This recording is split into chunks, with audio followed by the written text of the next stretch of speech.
Plantcast, o primeiro podcast sobre fisiologia e nutrição foliar de plantas. Olá, ouvintes do Plantcast, o primeiro podcast sobre nutrição e fisiologia. Este Plantcast é uma iniciativa da Compass Minerals. Eu sou Rafael Silvano, gerente de desenvolvimento de mercado da região dos Cerrados.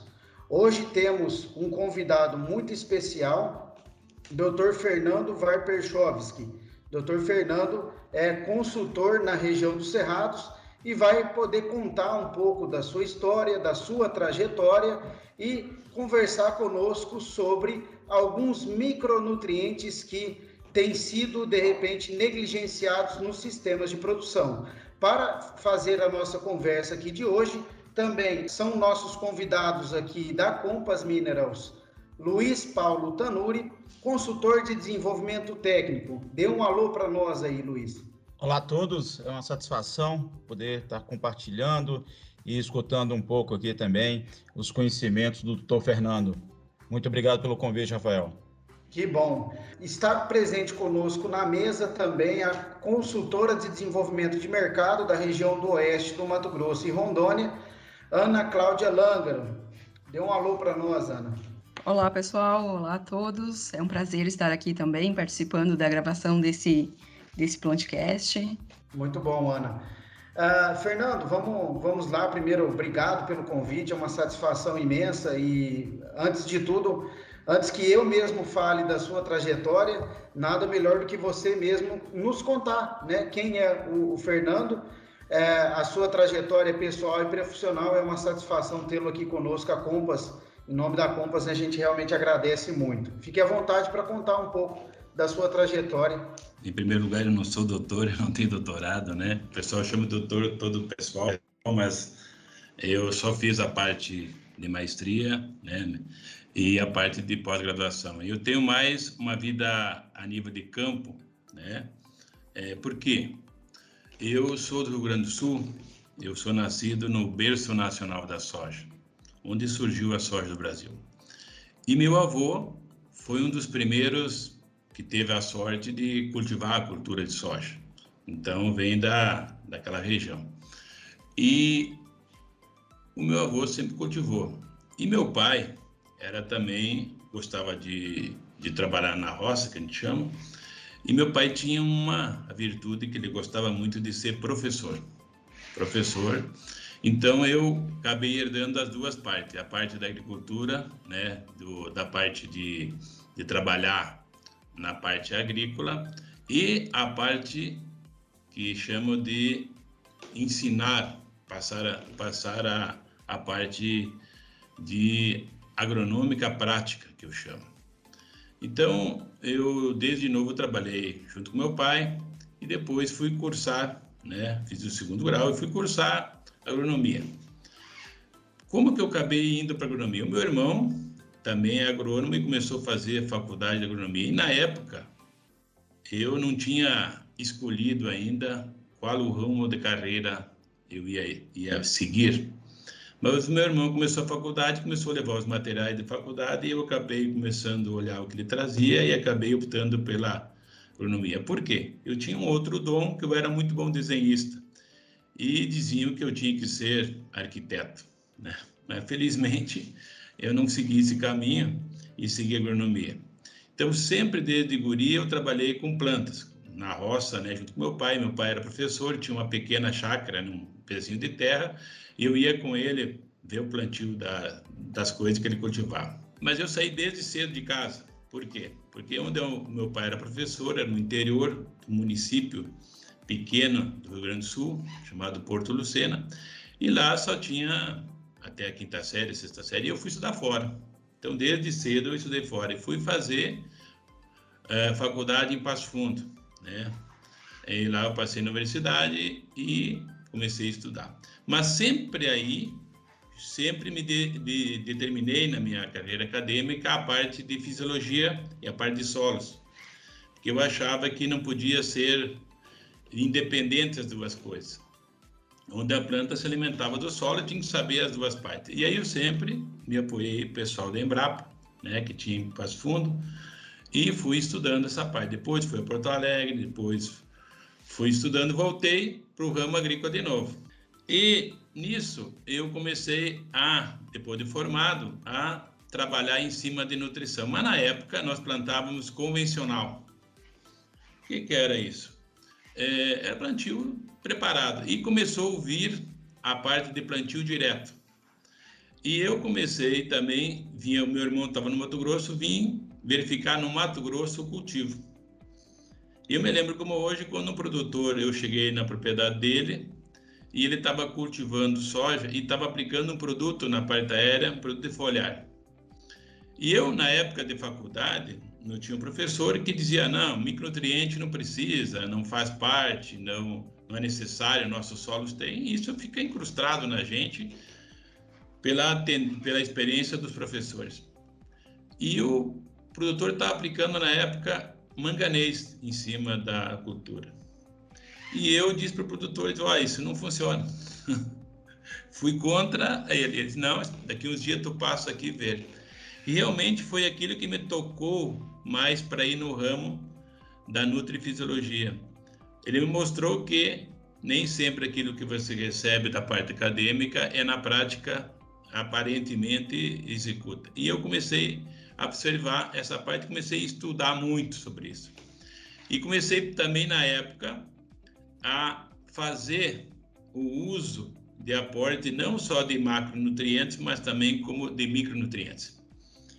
Comecei a conseguir junto das empresas os produtos para fazer as minhas misturas, as minhas alquimias. Comprava um produto de uma empresa, uma base, comprava de outro, comecei a fazer as misturas e aplicar para realmente ver a efetividade nesse trabalho. E eu fazia essa parceria junto com os clientes que eu atendia, né, na parte de assistência técnica, em termos da adubação de solo e também suplementações foliares. E daí que eu comecei a me especializar e comecei a fazer um banco de dados para mim ter informações. Na época, o computador era uma coisa extremamente cara, né? Era difícil. Depois começou a vir os primeiros computadores pessoais e coisa, aí começou a facilitar. Mas a gente não tinha essa preparação na agronomia de parte informática. Na época era muito incipiente esse aspecto. A gente teve que se autoestudar, né? Estudar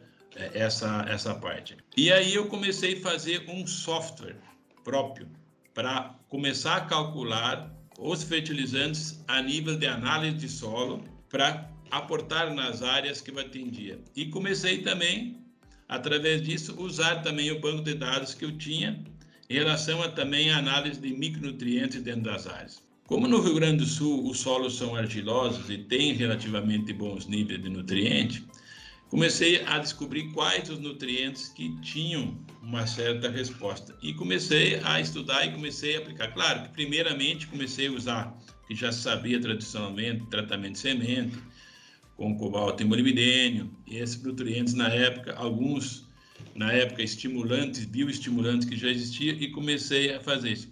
Mais tarde surgiu o plantio direto. E aí a Universidade de Passo Fundo já determinou um curso, na época o primeiro curso, onde fui no curso, fazer o curso, e também no curso eu fui aluno e professor na área. Então eu fiz um curso onde eu participava como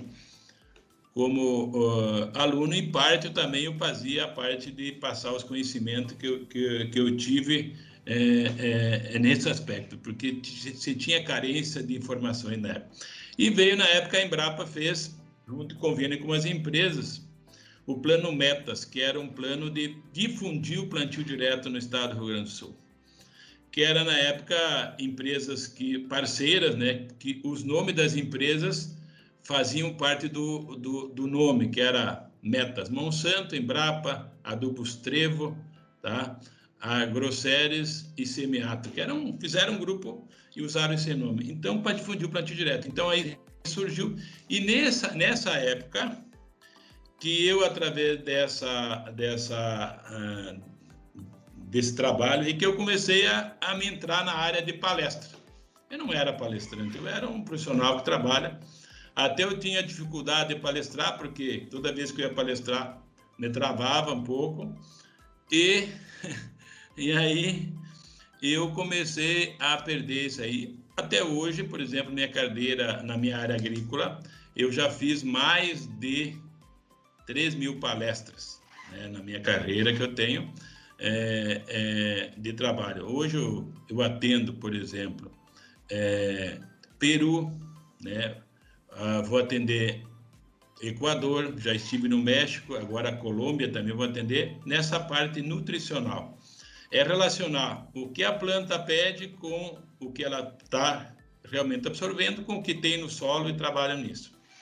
E essa palestra, esse negócio de palestra fez com que, na época também, eu fiz umas aulas, dei um auxílio na Universidade de Passo Fundo para dar aula lá, ajudando o professor. Fui com um professor convidado, porque ele estava com problema de saúde. Fernando, vem dar umas aulas aqui. Eu acabei dando umas aulas e conheci alguns alunos que foram meus nesse período. E me procuraram para mim dar uma palestra no país vizinho, o Paraguai. E eu fui. E lá, depois da palestra, um grupo de profissionais se reuniu, pediram para mim dar um assessoramento no país vizinho. E eu acabei colocando uma ponte, sempre indo uma semana por mês para o Paraguai e ficava 3 semanas no sul do Brasil. Com isso, mais tempo, pediram 2 semanas, papai, eu acabei me envolvendo no país vizinho e voltava para o Rio Grande do Sul. Fazia o inverso que eu estava fazendo e acabei montando lá um trabalho, né, 13 anos lá. E o pessoal do Paraguai tinha muito trabalho no Brasil. E eu fui chamado também para começar a dar palestras de novo no Brasil, né? E aí vai empresas de adubo, propriamente de empresas de produtos que se aplicam na folha, me chamaram.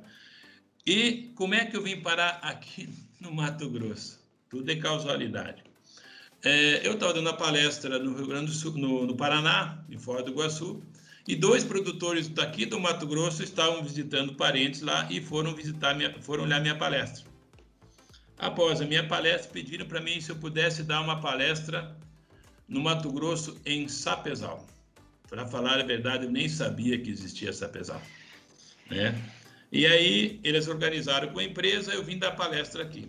Após isso, a palestra, dentro da palestra apareceu vários profissionais de várias empresas, de vários produtores aqui.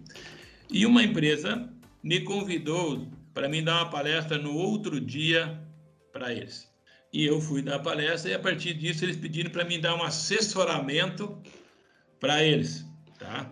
E aí eu comecei a vir seguidamente para cá e comecei a atender alguns produtores, né? Alguns produtores.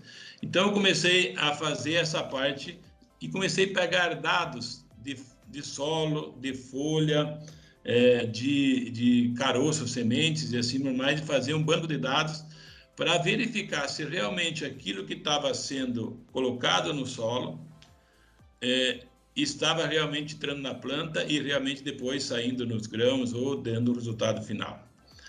E nisso eu fiquei de 2015 até esse ano fazendo isso, vindo do Sul, atendendo o pessoal e voltando. Com o Covid, em abril, eu vim para cá de novo, para atender os produtores e olhar as lavouras de algodão. Mas eu tinha uma outra visita para fazer já em maio. Como eu saí do Paraguai para o Brasil e fechou a fronteira, não tinha como eu retornar. Então eu permaneci aqui na cidade e fui convidado por outras empresas a fazer o mesmo serviço que eu estava fazendo com os clientes.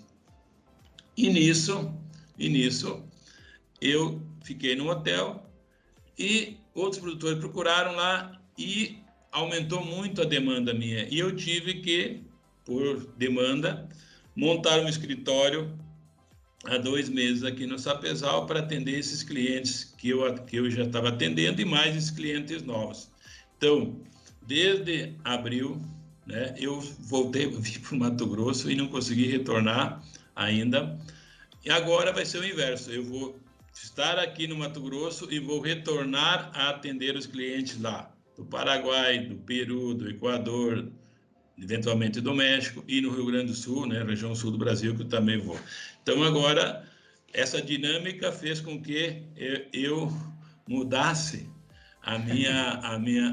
totalmente a minha logística, né? Hoje, para ter uma ideia, pessoal, eu tenho recomendações diretas de 230 mil hectares de soja, 107 mil hectares de algodão, 68 mil hectares de milho e 7 mil hectares, daí vai sorgo, feijão, pipoca, milho branco, essas culturas. Então, através disso aqui, eu tive que montar a estrutura, eu trouxe o meu irmão que é agrônomo para cá, mais o filho dele, montei uma estrutura com mais gente aqui para atender esse pessoal. Não, muito bom, professor, que bom, cara. É uma história de vida, né? A bagagem que se adquire vindo do Rio Grande do Sul, de algumas particularidades que os solos, as culturas, vendo toda essa transição, passando já por uma região mais de transição, como o Paraguai, vindo até a região de Sapezal, né, uma das regiões mais fortes do ramo agrícola no estado do Mato Grosso. Isso é muito bom, é uma escola de vida, né? Professor, eu fico muito feliz de saber, em outras conversas você comentou, e eu queria que você comentasse como que eu achei bem bacana essa abordagem, de quais os dados ou o que você usa para recomendar, né, nutrição, seja via solo ou via folha. Eu achei bem interessante a sua lógica de pensar de que não somente análise de solo, mas trabalhar com mais ferramentas. Se você puder comentar um pouco sobre isso, acho que seria bem interessante para os ouvintes. Bom, como eu tenho eu gosto das duas partes, solo e fisiologia de planta, eu vou dar um exemplo, um paralelo. Nós, em geral, temos feito, os produtores e os técnicos têm trabalhado, vem da faculdade isso, análise de solo e coloca no solo e vê o que acontece com a planta. E, na realidade, isso eu chamo o seguinte, é um chute calculado. Tu pega a análise de solo, você vai lá e coloca tantos quilos de nitrogênio, tanto de fósforo, potássio, põe calagem, cálcio e magnésio, mais enxofre, ou um enxofre de origem de sulfato ou enxofre elementar, e vai adicionando os micros. Mas, como é que você vai avaliar se aquilo que você está fazendo está correto? E como eu estudo planta, eu comecei a ver, tem que ver o que a planta está me dizendo. E qual é o fator que eu posso fazer isso? É analisar o tecido da planta e ver se aquilo que você colocou no solo, efetivamente, ela está conseguindo absorver. Esse é o primeiro aspecto. O que ela está fazendo para isso? E comecei a pegar dados de análise de folha, de tecido. E aí você vai lá com esses dados e procura na pesquisa quais os padrões que tem para isso. E o que acontece? Muitos padrões são muito antigos. São de 25 anos atrás, de produtividades relativamente pequenas para as de hoje. Eu sempre brinco que tem alguns dados que a gente pega lá, é uma brincadeira que eu faço, que é do tempo ainda que o arco-íris era em preto, né? Era muito antigo. Então, você pega esses dados e começa a ver que os valores de hoje são diferentes. Por quê? Mudaram as variedades, melhorou o potencial genético dessas variedades, melhorou o manejo, aporte de produtos protetores e assim por diante, foi melhorando. E eu comecei a dizer assim, eu tenho que criar um padrão. E como é que eu crio um padrão? É pegando os dados que eu tenho da produtividade e correlacionar com o que tem na planta. E aí você vai para aqueles estudos que já existem. Existem tabelas de avaliação do estado nutricional, de forma individual do nutriente, que você olha ele individualmente, ele está alto, baixo ou médio, mas ele não interrelaciona os nutrientes. Aí começou a vir o DRIS, né? O DRIS, Diagnostic Recommendation Integrated System, o sistema de diagnóstico integrado, mas ele é bifatorial. E aí você tem já sistemas novos que você pode fazer multifatorial, como o CND, e começa a você criar padrões para nível de produtividade. Você pode criar um padrão, no exemplo para a soja, para 60 sacos, 70 sacos, 80 sacos, e assim por diante. E vai fazendo, mas tu precisa de dados. Tu precisa de dados de folhas bem coletadas e realmente dos dados da produtividade você teve. E tu cria um banco de dados. E nesse banco de dados, por exemplo, tu tem 100 dados, né, 100 combinações, que você vai lá e define, bom, qual é que são os potenciais mais altos dentro da área? O que produziu mais? Quando produziu mais? Então, eu pego, geralmente, se eu tenho 100, eu pego os 10 top, os 10 melhores. E aí, crio um padrão de melhor produtividade. E vejo com os outros o que eles estão abaixo ou acima desse fator. Por quê? Não é só a carência de nutriente que gera perda de potencial. Agora, nesse cálculo, eu pego o solo que tem, mais o que a planta realmente absorveu, e também pego os dados da nota final, que é do grão, ou do caroço do algodão. Eu vou dar um exemplo de uma brincadeira, até uma vez o pessoal me explica de uma forma mais prática. Se nós fôssemos considerar isso um estudo, o solo e os dados que você tem fosse a matéria que você vai estudar para a prova. A análise de folha é a prova como está fazendo. E o grão é a nota que tu teve na prova. Entendeu? Que realmente a planta pegou. Então, você começa a pegar dados de coisa e começa a olhar e também consigo ver o que foi embora do solo, o que houve perda mais. Então, eu comecei a criar padrões para isso. E comecei a interrelacionar nutrientes para ver a interdependência deles, para ver o que o nutriente causava sobre. Isso você tem que ter dados. Só para você ter uma ideia, esse ano eu tenho, só na cultura do algodão, mais de 5.000 análises pontuais com produtividade e todos os lotes que são colhidos, eu tenho uma análise também do caroço, do que realmente produziu. Então, com esses dados, você começa a construir. Não tem nada pronto, não existe uma coisa pronta. Eu vou pegando esses dados. Foi através disso que eu, os últimos 2 anos, consegui, tops de produtividade, principalmente na cultura do algodão. Então, esse banco de dados que eu criei e para outras empresas, eu só vou me reservar, pessoal, de falar o nome da empresa, que eu não tenho autorização deles de falar, sobre o que eu faço lá. É uma grande empresa produtora que eu faço uma parceria, na verdade, eu dou suporte para o gerente geral, e ele faz a parte fundamental. E os outros clientes que eu tenho aqui, eu faço direto. Então, esse banco de dados, eu faço, criei esse banco de dados e esse banco de dados eu coloco. E criei os meus padrões.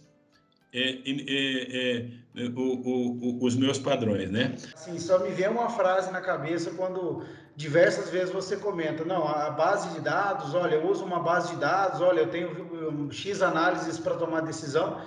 É aquela velha história, né, Fernando? O que não se mensura, não se gerencia.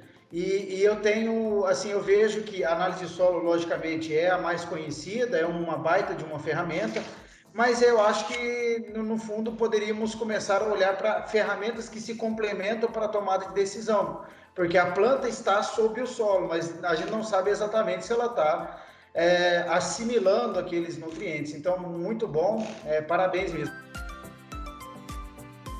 Excelente explanação, professor Fernando. E eu gostaria de captar, uma vez que você é uma pessoa que se baseia em dados, de forma muito quantitativa, fazer 2 perguntas, que acredito que sejam complementares. Primeiro, por toda a sua experiência já relatada aqui para nós, que você falasse um pouco sobre a sua visão do papel dos micronutrientes na agricultura moderna. Hoje nós estamos vivendo um país que bate recordes ano após ano. Então, qual que é o papel dos micronutrientes na sua visão, por toda a sua experiência? E complementando, nós sabemos também da sua experiência com o elemento boro. Como que você enxerga hoje que o boro pode contribuir para a agricultura, fontes? Fique bastante à vontade aí para discorrer sobre o assunto. Luiz, interessante essa pergunta, porque eu até, o pessoal me chama em muita região de Fernando Boro, por ter tanta palestra que eu fiz e como eu bato nesse nutriente. Mas essa visão de micronutriente eu posso resumir uma palavra: Quando eu cheguei no Mato Grosso aqui, o pessoal pediu, Fernando, por que tu teve sucesso no teu trabalho? Porque tinha muitos profissionais aqui no Mato Grosso, você chegou aqui, em 5 anos você criou uma carreira na parte de nutrição. Eu sempre disse, cheguei no Mato Grosso, eu falei uma coisa interessantíssima. Para aumentar a produtividade, eu cortei quilos de macro e coloquei gramas de micro. Esse foi o grande sucesso do meu trabalho. Cortei quilos de macro e coloquei gramas de micro. Tá? Esse era o grande trabalho. O pessoal colocava aqui 1 tonelada de super simples para plantar algodão, colocava um monte de macro e esquecia o fundamental, o micro. Perfeito. E dentro desses micronutrientes, o nutriente mais chave que existe para as plantas é o elemento boro. Por quê? Veja bem como isso é interessante. Se nós pegarmos uma planta, qual é a função principal dele?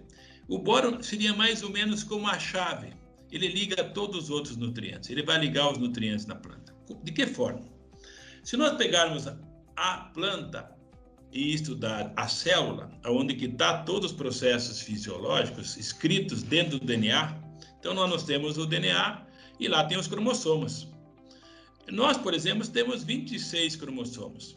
Se nós pegar um cromossoma e estender ele, espichar ele, desenrolar da cromatina, nós vamos falar o seguinte, se nós pegar as bases púrica e perimina e fazer cada 3 pares uma palavra, um cromossoma vai ter mais ou menos 4 mil livros de 500 páginas. Então tem muita coisa escrita aí.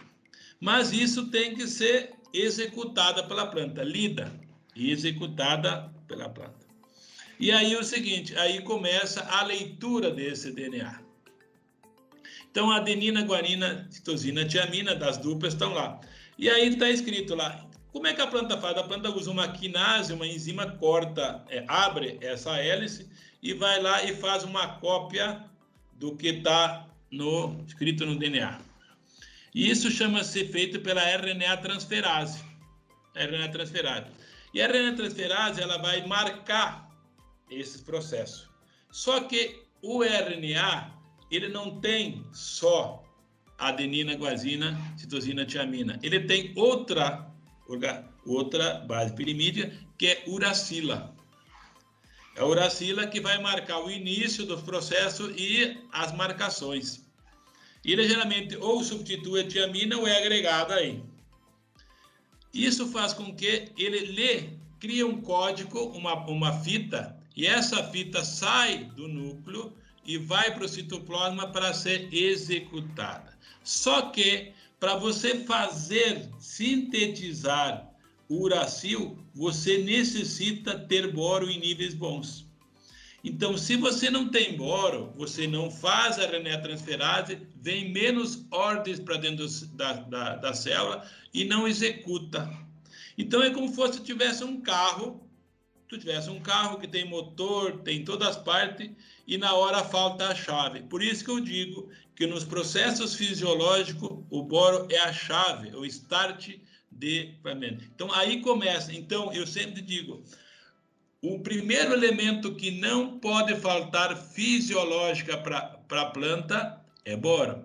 Inclusive, tem um estudo feito, se eu posso passar para vocês, da sequência bioquímica da nutrição de planta. Biochemical Sequence of Nutrition de Plant, que é o boro primeiro. Então, por isso. Então, isso é fundamental, porque ele atua também em todos os processos hormonais. Por quê? Se não tem boro, não tem divisão celular. Se não tem divisão celular, na ponta das folhas, novas, na presença de luz, eu não produzo auxina. E na raiz não há divisão celular, eu não produzo citocinina. Se não há divisão celular, não há expansão da célula, não há citocinina, tá? Gibberellina, desculpe. E depois não há... Então, ele é o primeiro. Então, é o primeiro elemento de todo o trabalho que eu faço, que eu não posso falhar, é o boro. Mas nós temos um detalhe importante. Os nossos solos, geralmente, são de origem basáltica. E os solos basálticos são carentes de boro. Tem pouco boro. Então, na matriz que nós temos de solo, já vem de herança pouco boro. Então, nós já temos essa dificuldade. Além disso, o boro é o primeiro nutriente, tá? é o único nutriente que ele entra dentro da planta sem carga elétrica. Todos são catiônicos ou aniônicos. Então, positivo e negativo. O boro em pH ácido, ele está não dissociado. E como ele não está dissociado, ele não tem carga elétrica, ele é muito a perda por lixiviação, perde no solo. Então, eu tenho pouco boro no solo, na matriz. Tenho pouca maneira de assegurar ele. Então, eu tenho todas as tendências de ser carente. E isso vai fazer o quê?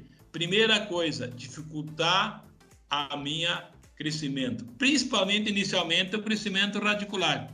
E todos os nutrientes, em geral, que estão no solo, são abastecidos pela boca, que é a raiz da planta. Então, eu já restringo o volume de raiz que eu tenho.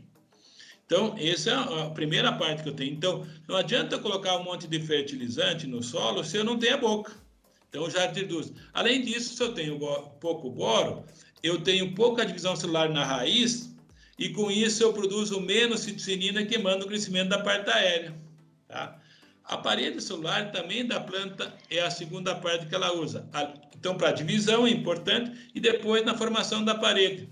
Então, a cadeia primária da planta, da célula da planta, a parede primária, ela é basicamente, a estrutura é por pectato de cálcio, que é rígido, faz uma rede.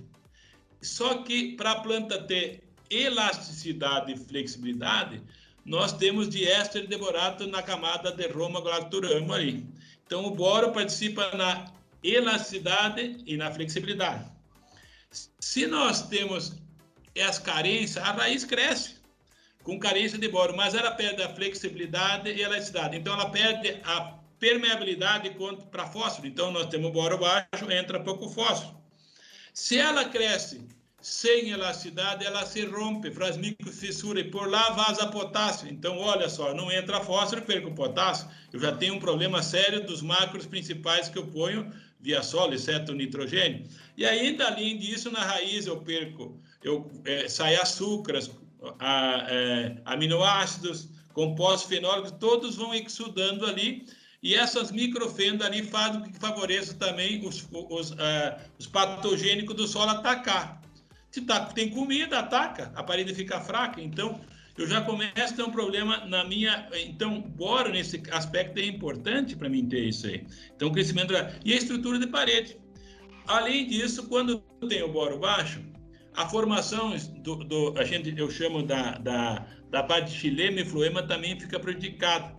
Então, o xilema fica torto, o floema fica torto, ficam microfissuras e dificultam a subida dos nutrientes do solo via xilema e a translocação dos fotossintáticos e dos nutrientes móveis também para os lugares de dreno. Então, eu tenho um probleminha, já começo a ter um problema de crescimento radicular estruturalmente da planta, eu tenho. Além disso, nós temos que entender que o boro participa de algumas cadeias secundárias na planta. Por exemplo, quando a gente vai no solo, a gente se queima, mas a gente produz uma melanina para proteger a nossa cutis. Quanto mais de origem afrodescendente, tem mais, quanto faz mais europeia, você tem menos. Agora, a planta também tem que proteger do sol, e ela também produz melanina. E isso precisa de semiquinona, e para produzir semiquinona precisa ter boro. Então, eu começo a ter também alguns problemas. A planta não aguentar tanto sol. Outro aspecto é a lignificação, também tem que ter boro. E o outro processo é o processo de desintoxicação de oxigênio. Também precisa de uma semiquinona para produzir a camada externa do pirixossomo para guardar peróxido de hidrogênio dentro, né, no processo de oxidação. Então, eu já tenho um grande problema que eu tenho que olhar. Então, o primeiro nutriente que eu tenho que tacar boro. E aí o que acontece é o seguinte, nós temos que entender um processo. Como que o boro, ele entra na planta pela raiz, ele entra com carga zero. Ele entra quando a planta perde água, esse nutriente, a água embaixo, entra na raiz e ele sobe. E ele entra para os mesmos canais, né? Pelo espaço livre-parenquidona, lá no processo de entrada, né? Ele vai entrando pelos dedos túbulos sem carga elétrica, ele entra nos mesmos canais dos positivos. Então, quando o solo é ácido, ele está mais disponível, tá? Ele entra pelo plasmodesma lá. Quando nós botamos calcário no solo, nós temos que aportar pH, nós dificultamos um pouco o boro, porque ele começa a ir para meio alcalino e o boro começa a criar carga. Sai do meio não dissociado por dissociado e diminui a quantidade disponível para entrar no meu plasma moderno. Então, ejaco fora. Além disso, com a calagem, nós criamos carga no boro e você está neutralizando o alumínio. Tá neutralizando o alumínio, fazendo hidróxido de alumínio. Então, no processo de calagem e o boro livre, quando se gera a calagem, você ativa o alumínio ser neutralizado e o ferro. E esses hidróxidos de alumínio recém-precipitados e ferro absorvem o boro. Então, na calagem, nós também retiramos uma quantidade de boro, que já tem pouco no solo, e falta para a planta, e vai dificultar o crescimento radicular. E outro detalhe importante, na planta, para crescer raiz, nós temos que ter, né, a força gravitacional, quer dizer, fazer a raiz descer de uma forma gravitacional. E isso depende da quantidade de ácido isolacético que desce para as paredes para afrouxar as cadeias laterais da raiz. Se eu tenho boro baixo, eu tenho a tendência a vir menos auxina, e a raiz perder a dominância apical, e a raiz começar ou necrosar e ficar sem raiz pivotante, no caso do soja e do algodão, e começar a fazer raízes laterais, ou a raiz fazer uma dobra lateral. A gente chama de root off ou root loss. É os dois processos que pode acontecer. Então, nós começamos a dificultar. E isso vai dificultar muito lá no final do ciclo, quando falta água, ou nos períodos de veranico, que a raiz não está profunda. Agora, como é que eu aporto isso? Veja bem, todo dia que você sair de carro, tu precisa da chave. Todo dia a planta tem que ter a chave dela, é o boro. Então, o boro tem que entrar diariamente em todo o ciclo. Por quê? Ele vai para dentro da célula. E nas plantas anuais, a planta não transloca boro de uma célula para outra, só chega na célula. Por quê? Porque o boro entra com carga zero. Quando ele entra no citoplasma, o pH está neutro, ele cria carga. E não passa depois para o outro plasmodesma lá, se ele não for complexado com polióis. Plantas anuais possuem baixa quantidade de álcools polióis. Então, a translocação é baixa, exceto aquelas plantas que têm essa tendência, que são folhas, que têm folhas caducas, do gênero malo, do gênero do prumus, que caem folhas, nogueira pecan, porque naturalmente elas já criaram a habilidade de recolher antes da queda da fruta o boro prolênio. As plantas anuais não precisam disso, não desenvolveram esse processo de custo. Então nós temos que colocar boro de uma forma que libera diariamente. Aí tu vem assim, quais as opções que eu tenho? Vou colocar boro no adubo, vou colocar boro pastilhado, vou botar boro de liberação gradual, vou botar uns boros de liberação rápida. Então nós vamos lá. Nós temos ácido bórico e taburato, que são elementos bastante solúveis. A gente coloca no solo, libera rapidamente, mas se chover vai embora. Então tem pouca persistência. Aí nós usamos, por exemplo, um tetraborato de sódio. Ele também é bastante solúvel. Ele é um sal que foi botado em pedra e ele libera rapidamente. Eu tive um problema aqui há 3 anos atrás, que eu vim aqui no Mato Grosso, porque o produtor estava usando o Lexita, e aí, por pressão de compra, comprou um tetraborato. E os caras disseram para ele que era de liberação lenta e gradual. Plantaram só, jogaram em cima, choveu logo, entrou para a carreira e intoxicou um monte de hectares. A gente teve, vir aqui fazer um processo de desintoxicação. Então, muitas vezes, a própria empresa, não, liberação gradual. Aqui, de chuva. Então, eu tenho hoje a minha base de recomendação, é elevar os níveis iniciais de boro com produto solúvel e colocar um que libera cada unidade que der, vai liberando. Isso é porque eu tenho que ter todos os dias boro até o final do ciclo. Todos os dias eu tenho que entrar água, eu tenho que subir ele, porque não se transloca. E eu posso ter parte da planta com boro, outra parte sem boro, parte da boro, e isso me deixa a planta muito, muito vulnerável, em termos de entrada de elementos, não. Então, o boro, para mim, é o seguinte, é o primeiro elemento que eu trabalho em cima dele, eu trabalho com os outros, mas é o primeiro elemento que não pode me faltar, eu até hoje trabalho isso, Principalmente as culturas são muito exigentes. Eu me recordo, quando me formei na agronomia, lá no Rio Grande do Sul, se falava, embora o 0,3, né, mas se colhia 30 sacos de soja. Depois subiu para 0,6, para 0,9, e agora a SESB colocou para mais de 100 sacos. Nós temos que ter, de até 70 a 100 sacos, nós temos que ter 0,8, 0,9, 0,25. E para produzir mais de 100 sacos, 1 a 1,2. E você pega os solos em geral, então com 0,3, 0,4, 0,5. Aí qualquer problema tem carência. Então nós temos que usar um boro de liberação gradual. Tá? Cada chuva libera um pouco. E o problema é o seguinte, que o pessoal olha só por pontos. Ah, mas esse tem 17%, esse tem 14%, aquele só tem 10%. E a efetividade agronômica onde fica? E a parte? Então, para mim é o seguinte, se o Pete perguntar assim, qual é o primeiro elemento que eu trabalho em todo o sistema, é boro. Então, esse é o negócio. Agora, eu trabalho com outros nutrientes também. Eu trabalho, hoje, por exemplo, aqui no Mato Grosso, eu tenho cuidado muito com cobre, tá? Porque quando eu elevo a calagem, cálcio é antagônico de cobre, tá? Antagônico de cobre. E aí, os níveis de cobre. Ah, mas no solo tem cobre. Tu vai analisar a folha e não tem. E aí? Não, mas no solo tem. Mas na planta não tem. Eu vou pela planta. Se no solo eu não consigo colocar o meu boro porque o cálcio está trancando, não adianta eu jogar de novo cobre lá embaixo, que já tem o cálcio bloqueando ele. Eu só vou aumentar o nível de trava. Então eu suplemento via foliar, porque se não vem, não consigo entrar pelo sistema radicular e suplemento. Por quê?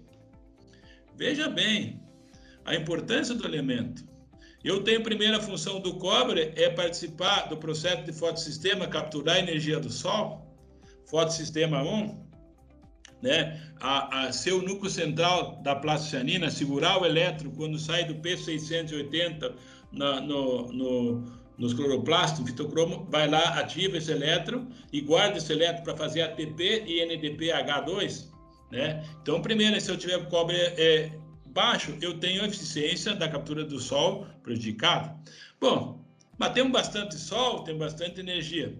Mas aí tem um problema também, é o seguinte, lignificação, nós temos que lignificar as paredes. E aí eu preciso para fenolase, preciso ele para fenolase, para formar os fenóis para grudar na parede, para deixar ficar menos tenra, deixar mais lignificada, perder menos água e ter menos acesso a pragas. Agora tem um outro problema, quando começa a faltar chuva, eu tenho que proteger a rubisco, que é a principal enzima da planta. Então a rubisco, quando está em condição normal, a planta puxeirada, ela pega CO2, faz cadeia carbonada, vai fazendo carboxilase. E aí, lá pelas 9, 10 horas com calor, a planta começa a perder água e fecha os estômatos. Fechou.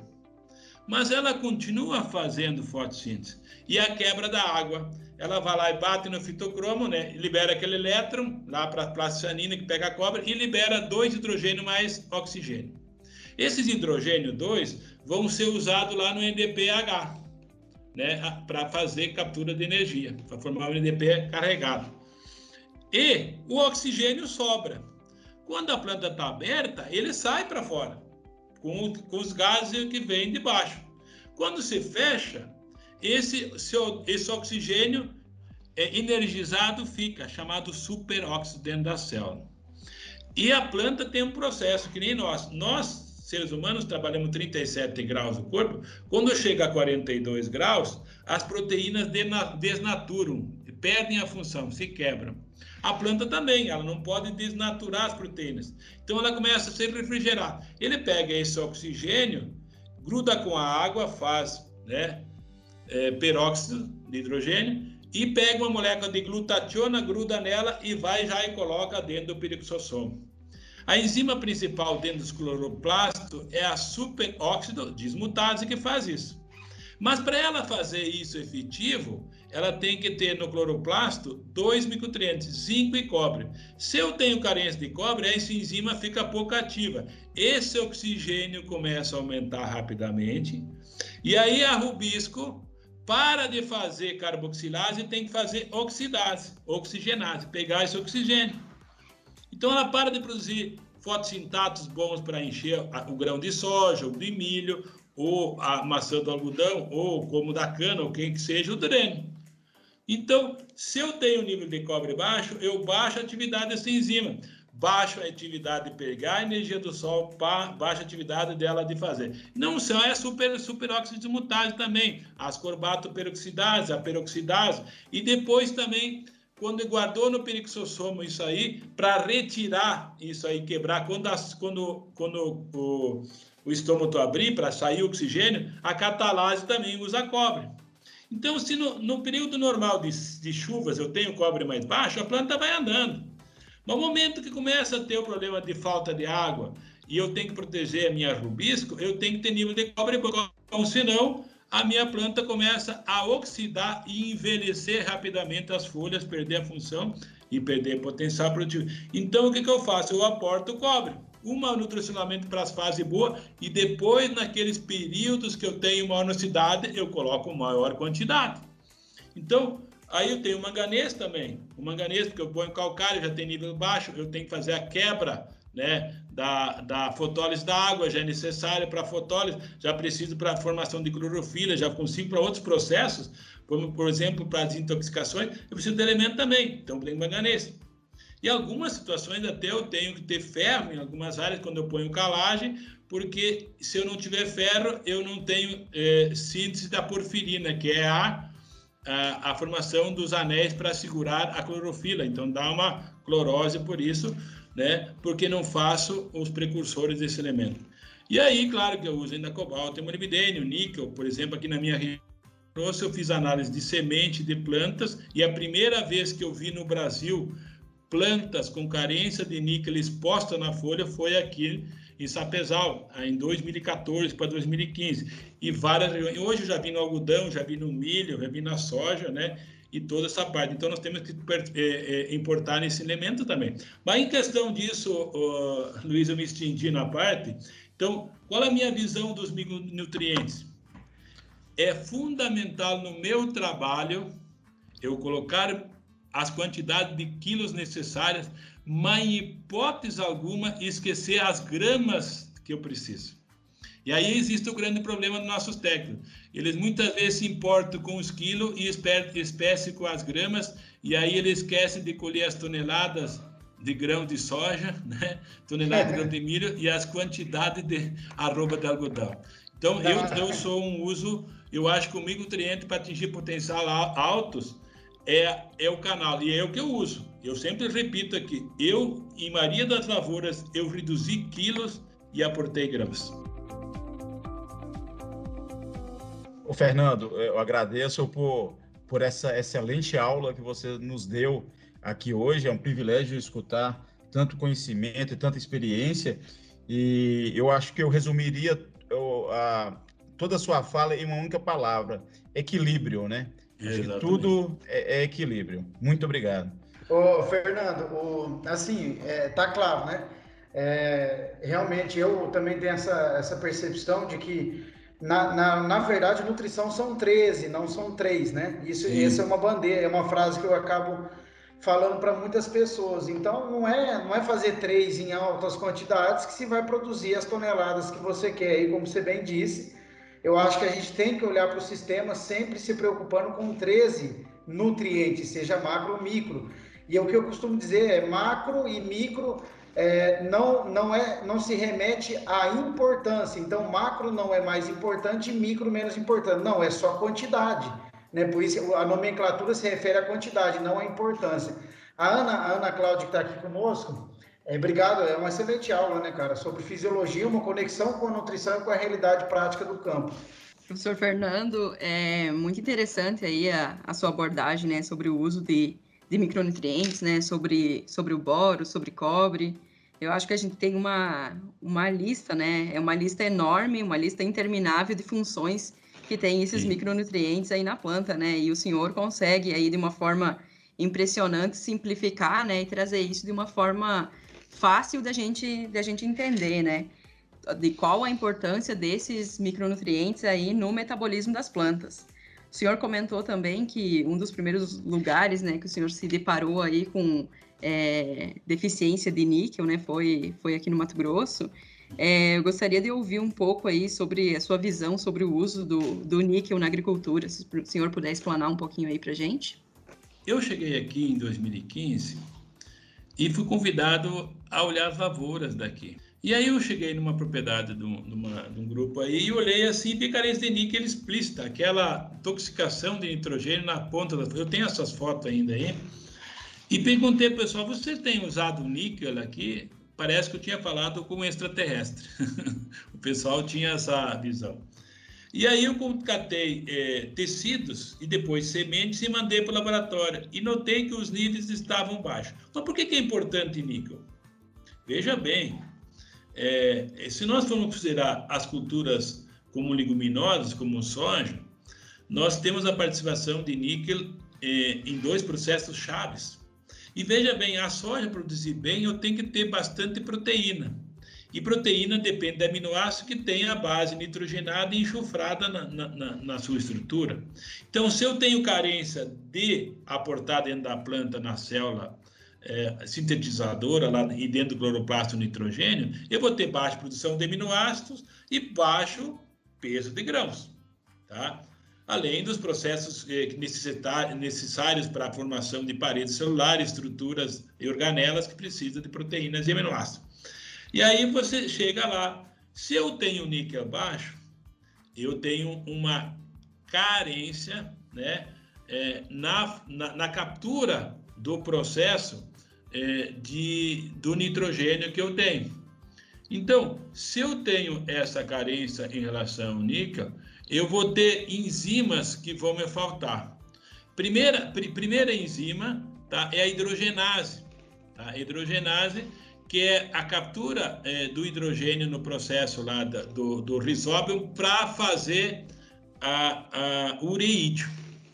Então eu já começo a ter problema na produção de ureídeos para fornecer nitrogênio para o solo.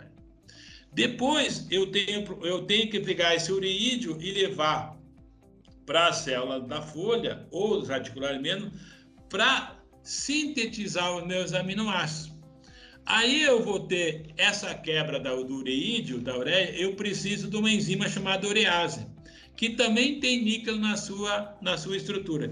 Então, se eu tenho, no caso do soja, uma carência de níquel, eu vou ter uma baixa efetividade da absorção da FBN, da fixação biológica de nitrogênio, e também vou ter uma baixa efetividade na assimilação do ureídio produzido lá dentro da célula. Então, como é que eu noto? Mas o pessoal inocula aí, põe bonitinho, põe cobalto e molibdênio. Se faltar níquel, eu começo a ter ineficiência do meu nódulo em capturar esse nitrogênio e tem ineficiência depois de assimilar esse nitrogênio. E aí esse excesso, muitas vezes, de ureídio mandado para a folha, ele vai depositar na ponta da folha, vai ter que extrusar, vai ter que colocar para fora e vai queimar. Eu tenho fotos no algodão, eu tenho fotos no milho, eu tenho fotos no soja. Então, essa carência... Então, todos os clientes meus aqui do Mato Grosso que eu atendo, todos eu indico usar tratamento de semente com base de níquel. Molibdênio, cobalto e níquel, tá? O Nicomo, eu uso em todos. E em algumas situações até eu vou ter que fazer aporte, porque a semente não cabe tudo isso, tá? Via aporte, via parte aérea. Aí tem que estudar mecanismo, melhorar a eficiência do níquel a nível de aporte foliar, para mim melhorar a minha assimilação, principalmente quando eu uso base de ureia na cobertura de milho e de algodão para fazer a quebra desse ureídio. Então, hoje eu não tenho área nenhuma que eu não uso níquel. Por quê? Porque eu mandei analisar folha, mandei analisar grãos, e eu criei um padrão que eu sei quando está carente já no próprio grão e própria folha, então eu tenho que suplementar. Não adianta dizer para a planta, vai, pega esse nitrogênio se não tem níquel. Não vai ter atividade da hidrogenase, né, e não vai ter a habilidade da urease. Então, é fundamental fazer. Então, eu faço o aporte em todos. Se tu pegar todos os clientes que trabalham comigo, tem níquel na formulação, porque falta. Eu tenho um mapeamento aqui da região, onde falta mais ou menos, mas todos faltam. Todos faltam. Isso é fácil. E assim, Fernando, né? nós temos que nos refrescar a memória dos ouvintes que existem critérios para se colocar um nutriente como essencial, né? Então, os chamados critérios de essencialidade. Sim. E o níquel atendeu os critérios de essencialidade justamente por não só participar de atuar nas enzimas, como, por exemplo, a hidrogenase dentro do nódulo, que aí seria algo muito particular de um feijão, de uma soja, mas também de qualquer cultura, como você bem disse. Então, vamos falar assim, de alface a algodão, todas as culturas em si possuem atividade enzimática, teoricamente, da enzima, e ela necessita de níquel. Então, sim, esse é um ponto importante, né? Exatamente, é isso que você bem coloca. Só para ter uma ideia, eu já analisei semente de feijão também aparecendo níveis baixos. Não tem um padrão exato qual é o ideal, mas ele é muito baixo em relação também isso dos feijões aqui, calpi, entendeu? Feijão, mungo e coisa tal também são necessários. Então, está fazendo a parte. Então, todas as plantas aqui, inclusive eu vi deficiência de níquel aqui esses dias em eucalipto. Tá? Eu fui olhar uma área de eucalipto aí, eu vi o chicote de diferença de níquel em eucalipto também aqui nessa região. É uma particularidade aqui. Nós aqui no algodão, no final do ciclo aí, nós temos geralmente, muitas vezes, a entrada de frentes frias que chegam aqui. Entendeu? Chegam. E o algodão, cara, ele tem medo de frio como, cara, gato de água. É impressionante. Então, o algodão, quando vem entre as frentes frias e entram meio fortes, com temperatura baixa de 13 graus, o algodão tem a tendência a produzir etileno, né? Então, eu não tenho como fazer coberta na lavoura, segurar esse frio. Então, eu tenho que fazer artimanhas para reduzir essa produção de etileno. E o que eu tenho feito? Eu tenho usado um elemento chave nisso, que é o cobalto. Eu uso o cobalto, mas para melhorar a eficiência do cobalto para a inibição da CCase, da síntese de etileno, eu tenho usado o níquel. Então, eu uso um base cobalto e o auxiliar dele é níquel. Então, também uso nessas situações para proteger para o frio, ou geralmente é bom tu usar 1 a 2 dias antes da entrada do frio, ou até 2 dias depois do frio, mas sempre antes tem um pouquinho mais de eficiência do que depois. Eu uso mais ou menos 4 a 5 gramas de cobalto para fazer isso, 4 a 5 gramas, de um produto de ótima qualidade, e uso mais ou menos de 2 a 3 gramas de níquel nisso aí, para melhorar. Foi valores que eu achei, ainda não tenho certeza se essas são as doses melhores, mas tem surtido efeito. Claro que nessas áreas depois, como eu reduzo o etileno, eu sei que vou ter que usar a maior dose de esfoliante como produto para cair mais na folha. Beleza? Isso, esse comentário é exatamente o que eu ia falar, né? E essa estratégia de manejo para se preparar sobre situações adversas de clima, solo encharcado ou falta de água, excesso de luz, muita luz, todas elas são sinalizadores da produção de etileno, e algodão ele tem um mecanismo mais aflorado por se tratar de uma cultura que na sua origem é uma cultura perene, né? A gente na verdade anualiza ela, exatamente.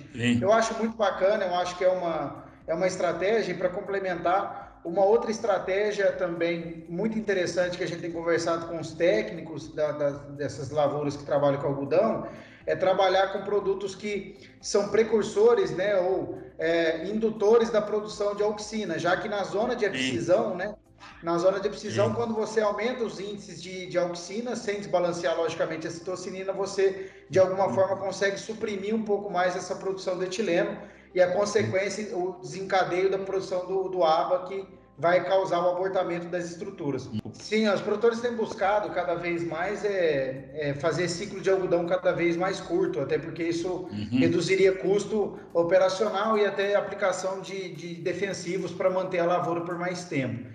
Professor, muitíssimo obrigado por enquanto. Acho que assim, praticamente uma aula. Muito satisfeito com esse bate-papo, estou muito feliz mesmo. E eu queria deixar um espaço final aí, um breve espaço para você comentar, fazer um comentário final do nosso bate-papo aqui. Bom, agradeço o convite, né? eu tenho uma simplicidade, o pessoal gosta de mim, porque eu tento fazer a fisiologia ficar de uma forma mais simples e menos burocrática, muito engessada. Em relação ao meu trabalho, eu trabalho com a nutrifisiologia. Eu acho que para a gente atingir altos potenciais, nós temos que cair fora desse negócio que você comentou. Porque tudo que é quilo é importante e tudo que é grama é não importante. Não tem distinção. Isso foi um erro que foi feito, achando que os macros, que foram quilos, acabaram sempre sendo importantes porque tinham quilos. E isso tem que cair fora. E para mim, o elemento mais importante que eu trabalho é as gramas de bora. Depois vem os quilos. Então, isso é super importante de entender, que nós temos que parar de individualizar o importante como se fosse os quilos que a gente põe e desprezando as gramas que a gente necessita. Eu só tenho sucesso no meu trabalho, não porque eu falo bem, eu entendo bem, porque a lavoura minha diz o que está acontecendo. Então, todos os clientes meus procuraram meu trabalho porque viram o trabalho feito. Mas saber o seguinte, nós temos que ter dados e estudar mais as funções e as fases necessárias, também dos quilos como das gramas. Saber quando está usando, por que está usando e a quantidade de que usar. É aí que se chega em altos potenciais produtivos. Ouvintes do Plantcast, muito obrigado por mais essa audiência conosco. Agradeço o Luiz Paulo Tanuri, que esteve conosco, a consultora de desenvolvimento de mercado, Ana Cláudia Langaro, e o nosso convidado, Fernando Varperchovski. Um abraço a todos e até mais. O Plantcast é uma produção da Compass Minerals Plant Nutrition. A gente inova e nutre. O agro cresce.